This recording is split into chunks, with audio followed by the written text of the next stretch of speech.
அனைவருக்கும் வணக்கம். Welcome to Nachiyal academy. நம்மளோட அகாடமியில் ஃபஸ்ட் வீடியோ இப்போ நம்ம ஸ்டார்ட் பண்ண போகிறோம். சரிங்களா? உங்களுக்காக நான் இன்றைக்கி கொண்டு வந்திருக்க டாபிக் என்னென்னு பார்த்தோம்னாக்கா, தலைமை தேர்தல் ஆணையர் நியமனம். ஃபஸ்ட்டு நான் இந்த நேரத்தில் இந்த சமயத்தில் இந்த இடத்துல நான் நிற்கிறதுக்கு காரணம், இப்போ ஒரு குரு வணக்கம் அழகான என்னோடய தமிழ் ஐயா விஜயபாஸ்கர் ஐயாவுக்கு ஒரு அன்பான வணக்கங்கள். சரிங்களா? சரி, நம்ம போகலாம். தலைமை தேர்தல் ஆணையர் நியமனம் இந்த டாப்பிக்கை நான் ஏன் இப்போ உங்களுக்கு கொண்டு வந்தேன்னு பார்த்தீங்கன்னாக்கா, இப்போது சமீபத்தில் ஒரு சட்டத்தை கொண்டு வந்திருக்காங்க. சட்டம் நிறைவேறி இருக்குது 2 அவைகளிலும். இது நம்மளுக்கு பாலிட்டிலையும் கவர் ஆகும், ப்ளஸ் கரண்ட் அஃபேர்ஸ்லையும் இந்த டாபிக் நம்மளுக்கு கவர் ஆகும். இது என்ன அப்படின்றது நம்ம இப்போ எப்படி பார்க்க போகிறோம் பார்த்தீங்கன்னா, உங்களுக்கு ஒரு கிளாஸாகவே நான் எடுத்துருவேன். இதில் என்ன விஷயம் சொல்லியிருக்காங்கன்றையும் சூப்பராக உங்களுக்கு புரிஞ்சிடும்.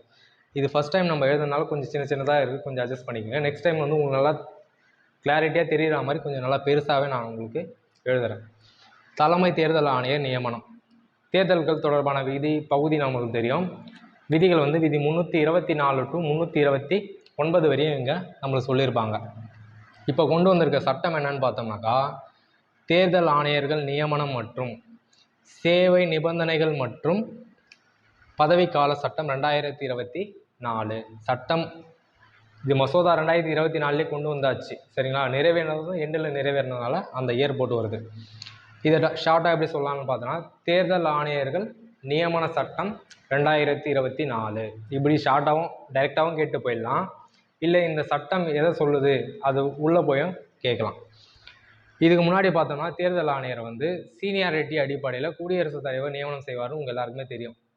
இப்போ @present ராஜீவ்குமார் இருக்காருனாக்கா, அவருக்கு அடுத்ததாக யார் அப்பாயின்ட் பண்ண போகிறாங்கனாக்கா, அந்த லிஸ்ட்டில் யார் மெஜாரிட்டி சீனியராட்டியாக இருக்காரோ அவர் அப்பாயின்மெண்ட் பண்ணுவாங்க. ஆனால் இந்த சட்டத்தின் மூலம் என்னன்னாக்கா, ஒரு 2 குழுவை ஃபார்ம் பண்ணியிருக்காங்க. ஒன்று தேடுதல் குழு, இன்னொன்று தேர்வு குழு. இந்த தேடுதல் குழு நெக்ஸ்ட்டு யாரை நம்ம அப்பாயின்மெண்ட் பண்ணலாம் அப்படின்னு அவங்க ஒரு கலந்தாலோசனை பண்ணி ஒரு 5 பேர் கொண்ட ஒரு பட்டியலை இறுதி செய்து தேர்வு குழுக்கு கன்வெர்ட் பண்ணுவாங்க. இந்த தேடுதல் குழு பார்த்தோம்னாக்கா மத்திய சட்ட அமைச்சர் தலைமையில் அமைக்கப்படுகிறது. அந்த குழுவில் 4 பேர் இருக்கலாம், 5 பேர் இருக்கலாம், இல்லை 2 பேர் கூட இருக்கலாம். சரிங்களா? இல்லைப்பா நானே பார்த்துக்கிறேமான்ட்டு மத்திய சட்ட அமைச்சர் கூட இருக்கலாம். ஆனால் தலைமை யாருனாக்கா தேடுதல் குழுக்கு மத்திய சட்ட அமைச்சர். இவங்க கன்வெர்ட் பண்ணி தேர்வு குழுவுக்கு அனுப்பாங்க. இந்த தேர்வு குழு பார்த்தோம்னாக்கா ஒரு 3 நபர் குழுவாக இங்கே இருக்குது. பிரதமர், எதிர்கட்சி தலைவர், தேர்ட் ஒன் ஒரு ஒன்றிய அமைச்சர். இந்த 3 பேர் சேர்ந்தது தான் தேர்வு குழு. இவங்க பார்த்தோம்னாக்கா இந்த தேடுதல் குழுவால் ரெக்கமெண்ட் பண்ண நபரை தான் அவங்க அப்பாயின்மெண்ட் பண்ணணும் இல்லை. இவங்களுக்கு சம பவர் இருக்குது, அதிகாரம் அதிகம். இந்த தேடுதல் குழுவால் ரெக்கமெண்ட் பண்ணக்கூடிய 5 பேர் கொண்ட பட்டியலேருந்தும் ஒருத்தர் அவங்க அப்பாயின்மெண்ட் பண்ணலாம். இல்லை இவரை விட இவர் ரொம்ப சிறப்பானவர் இந்த பதவிக்கு, இவருக்கான தகுதிகள் அதிகமாக இருக்குன்ட்டு இவங்க ஒரு நபரையும் அப்பாயின்மெண்ட் பண்ண முடியும். சரிங்களா? இவ்வளோ தாங்க இந்த சட்டத்தோட அம்சங்கள். இதுலேருந்து என்ன மாதிரி கொஸ்டின் கேட்கலான்னு பார்த்தோம்னாக்கா, இதுக்கு முன்னாடி தலைமை தேர்தல் ஆணையரை நியமனம் செய்வது மரபு அடிப்படையில் நியமிக்கப்பட்டு வந்தது. தற்போது சட்டத்தின்படி தேடுதல் குழு ப்ளஸ் தேர்வு குழுவால் அப்பாயின்மெண்ட் பண்ண போகிறாங்க. இது வரைக்கும் அப்பாயின்மெண்ட் பண்ணாங்கன்னா யார் முதல்ல பண்ணியிருக்காங்கன்னு நம்ம அதை கரண்ட் அப்டேட்டாக நம்ம பார்த்துருவோம். சரிங்களா? வேறு என்ன இது ரிலேட்டடான சம்பவம் சில பாயிண்ட்ஸ் பார்த்தோம்னாக்கா, முதலாவது தலைமை தேர்தல் ஆணையர். இது ஆல்ரெடி டிஎன்பிசியில் நிறைய முறை கேட்டிருக்கான். ஜஸ்ட் நம்ம தெரிஞ்சு வச்சுப்போம். இதுக்கப்புறம் பார்த்தீங்கன்னா ரொம்ப அப்டேட்டான கொஸ்டின்ஸ் தான் எல்லாமே டிஎன்பிசியில் கேட்பான். பட் இது எல்லாமே ஆல்ரெடி கேட்ட கொஸ்டின்னாலும் நம்ம ஓரளவு ஒரு கிளான்ஸ் இங்கே சேர்ந்தே பார்த்துடலாம். முதலாவது தலைமை தேர்தல் ஆணையர் சுகுமார் சென். @present தற்போது பார்த்தோம்னாக்கா ராஜீவ்குமார் அப்படின்றவர் இருக்கிறாரு. நியமனம் செய்வது குடியரசுத் தலைவர் தான், உங்கள் எல்லாருக்குமே தெரியும். ஓய்வு பெறும் வயது 65 வயது வரை.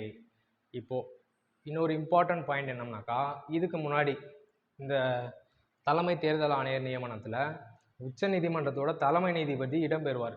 ஆனால் இந்த இடத்துல அவரை எடுத்துட்டாங்க. ஸோ தலைமை தேர்தல் ஆணையர் நியமனம் பண்ணுவதிலிருந்து மரபு அடிப்படையில் பின்பற்றி வந்த முறை ரத்து செய்யப்படுகிறது. தேர்வு குழுவில் உச்சநீதிமன்ற தலைமை நீதிபதி இருந்தார். அவரை இந்த இவர் அப்பாயின்மெண்ட் பண்ணக்கூடிய அந்த ஒரு நடவடிக்கைகள்லேருந்து அவரை விலக்கிடுறாங்க. சரிங்களா? இவ்வளோ தாங்க.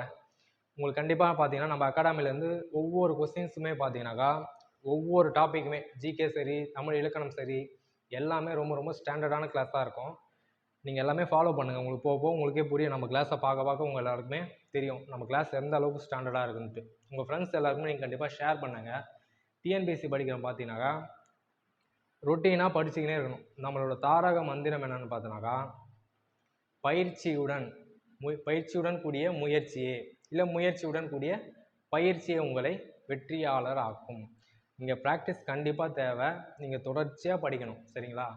நீங்கள் எந்த பாதையில் போகணும், எப்படி போகணுன்றத நாங்கள் கரெக்டாக உங்களை வழி நடத்தி கண்டிப்பாக கொண்டு போவோம். நீங்கள் தைரியமாக எங்கள் கூட பயணிக்கலாம். ஒரு 2 நாள் பார்த்தோம்னா உங்களுக்கு இந்த ஒரு இம்பார்ட்டன்ட் டாபிக்ஸாக ஒரு சில வீடியோஸ் எல்லாமே வரும். நெக்ஸ்ட் பார்த்தோன்னாக்கா பக்காவான ஒரு ஸ்டடி பிளான் கொடுத்து நெக்ஸ்ட் வீக்லேருந்து உங்களுக்கு நாங்கள் எந்த மாதிரி கொண்டு போக போகிறோன்றத பர்ஃபெக்டாக நாங்கள் சொல்லிவிடுவோம். இது ஃபஸ்ட்டு வீடியோன்றனால ஓரளவுக்கு கொஞ்சம் நர்வஸ்லாம் வந்திருக்கலாம். பட் இருந்தாலும் நீங்கள் அட்ஜஸ்ட் பண்ணிக்கோங்க.